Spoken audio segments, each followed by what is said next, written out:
Our region is home to one of the least diverse populations in the United States. About 85% of our population is classified as non-Hispanic white. That compares to about 2/3 for the nation as a whole. It's a reflection of the big economic setback our region suffered in the 1980s. We were exporting people at a time that other regions were importing foreign-born and other minorities. The demographics add to the challenge that local employers will face as the baby boom generation retires over the next 15 years or so. The people that they need to replace them are likely to be much more diverse than the workers they have right now. It's likely to require changes in workplace culture and greater flexibility when it comes to hiring and keeping workers.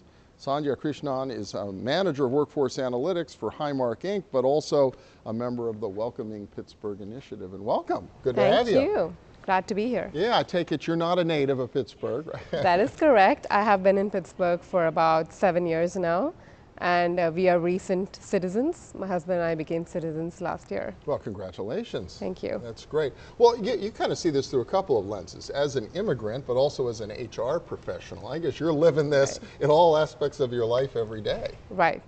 And so what are some of the challenges you've seen as an immigrant coming to our region, looking for a job, trying to become part of the community? Sure. I think one of the main challenges an immigrant faces as soon as they reach here is obviously finding a job.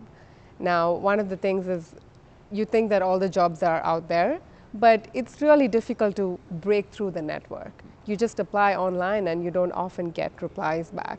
So I had the sense that it was like an old boys network and you really needed to know somebody to break in and even get an interview. So it was quite an experience. I would say I found a job initially when I first moved here, but I lost the job because of the recession within about 5 months. And it took me about a year to get back to employment mode. Wow, so what did you do in the meantime? Well, that's an interesting question. I have an interest in theater. So I decided to kind of hone that hobby of mine, and I decided to direct a play, which was quite a risk. I think it was a challenge because I was new to the country, and usually I think people here, they do theater full-time. No one really does it as a part-time hobby like I was doing. So I decided to direct an Indian English play. So that was when I really fell in love with Pittsburgh, because I reached out to people. I just went cold calling people at CMU School of Drama, all the different theaters, and people really tried their best to help me. I did end up staging my play at the New Hazlitt Theater. We got a really good turnout, and I got a lot of help and advice from people who were connected with the theater group here. Well, that's exciting. I guess it speaks to sort of extending yourself too, going out and not just waiting for the phone to ring or hoping somebody will answer that job application that you've placed. Yeah, and I think that's really important. I think it's easy to just sit back and say, I'm an immigrant, the city is not helping me. But I think if you take some initiative and reach out, there are a lot of people who are willing to help you. Pittsburgh is a pretty friendly city.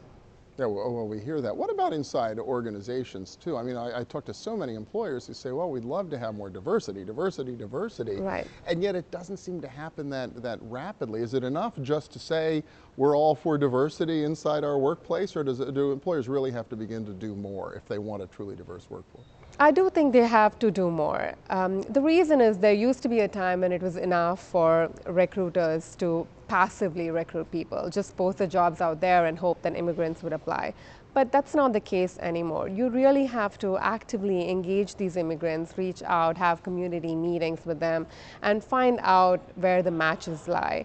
For example, you might think that, for all your jobs you need people to speak English, but that's probably not the truth. You might have jobs in probably your warehouse where people don't really need English. You could use unskilled labor.